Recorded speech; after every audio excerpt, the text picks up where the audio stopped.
آپ حج پہ تشریف لائے اور حج پہ آپ عرفات کے میدان میں بیٹھے ہیں اور دعا کر رہے ہیں کہ یا اللہ اب میں بوڑھا ہو گیا، اب میں نظام خلافت نہیں سنبھال سکتا، اللہم ارزقنی موت الشہادت فی سبیلک، اللہ مجھے موت بھی شہادت کی دے اور دفن بھی مجھے مدینہ منورہ کا نصیب ہو۔ یہ دعائیں کرتے رہے سارے راستے میں۔ بہرحال آپ مدینے میں حج کے بعد تشریف لے آئے۔ ایک دن صبح کی نماز میں آپ نماز پڑھانے کے لیے حرم میں مسجد میں آئے، آپ نماز میں صفیں ٹھیک کر رہے ہیں کہ ایک دشمن ایرانی النسل تھا، ابو لؤلؤ فیروز المجوسی، ابو لؤلؤ اس کی کنیت تھی، فیروز اس کا نام تھا، وہ مجوسی تھا اور ایرانی النسل تھا۔ اس نے زہر میں بجھایا ہوا خنجر چھپایا ہوا تھا، اس نے حضرت عمر رضی اللہ تعالیٰ عنہ پہ جب آپ محراب میں تھے حملہ کیا اور پورا ایک طرف سے دوسری طرف تک کاٹ دیا اور آپ کی آنتیں مبارک باہر آ گئی،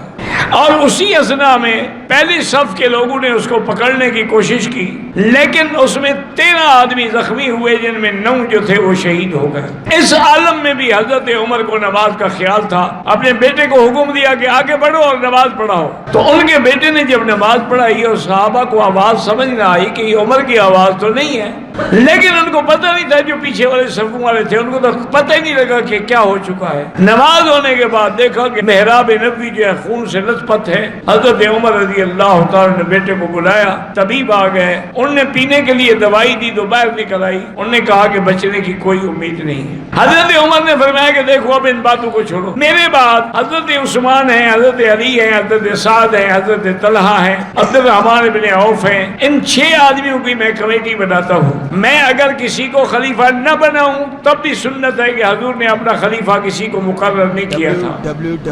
اور اگر میں خلیفہ مقرر کر دوں تب بھی جائز ہے کہ حضرت ابو بکر نے اپنا خلیفہ عمر کو بنایا تھا، لیکن میں 6 آدمیوں کی کمیٹی بناتا ہوں۔ یہ کمیٹی غور کرے، پورے مدینے والوں کی رائے معلوم کرے، پھر جس کی رائے پہ اتفاق ہو جائے اس کو خلیفہ بنایا جائے۔ اور آپ نے بیٹے کو آپ نے بلایا اور کہا کہ دیکھو بات سنو، تم فوراً جاؤ سیدہ عائشہ صدیقہ رضی اللہ عنہا کے دروازے پر، اور اس کو یہ نہ کہنا کہ امیر المومنین، اس کو کہنا عمر نے مجھے بھیجا ہے اور درخواست کرتے ہیں کہ اگر آپ اجازت دے دیں تو میں آپ کے حجرے میں دفن ہو جاؤں۔ جب آئے تو بی بی عائشہ رو رہی تھی، ان کو پتہ لگ گیا تھا کہ حضرت عمر کا یہ عالم ہے، تو انہوں نے کہا کہ بیٹا واللہ میں نے یہ قبر کی جگہ اپنے لیے رکھی تھی، لیکن آج حضرت عمر نے مانگ لی ہے، وہ مجھ سے زیادہ اولا ہے، لہذا اسی کو دفن ہوگا، میری طرف سے اجازت ہے۔ حضرت عمر کے پاس آئے اور کہا کہ ابشری یا امیر المومنین، سیدہ عائشہ راضی ہو گئی ہیں اور اجازت دے دی ہے، اور میں اس طرح نہیں، مجھے جب میں فوت ہو جاؤں،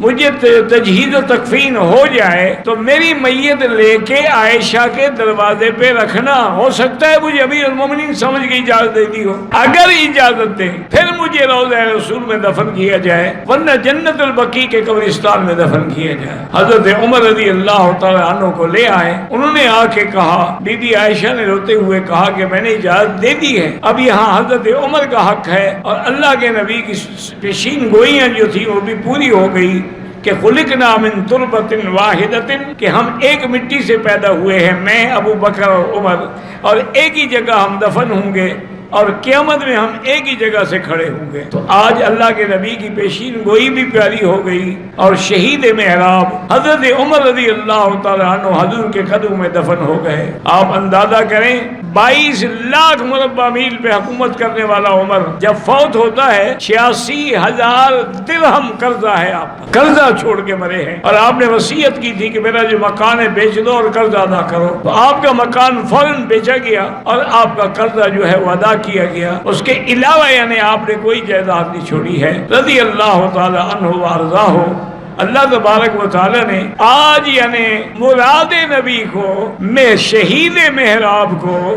دفن بھی کہاں ملا؟ روضہ محمد مصطفیٰ میں، جو جنت کا ٹکڑا ہے، باب بیتی و منبری روضۃ من ریاض الجنہ، رضی اللہ تعالی عنہ وارضاہ۔ سوشل میڈیا پر سب سے قدیم اور سب سے ریلائبل برانڈ درسقرآن.com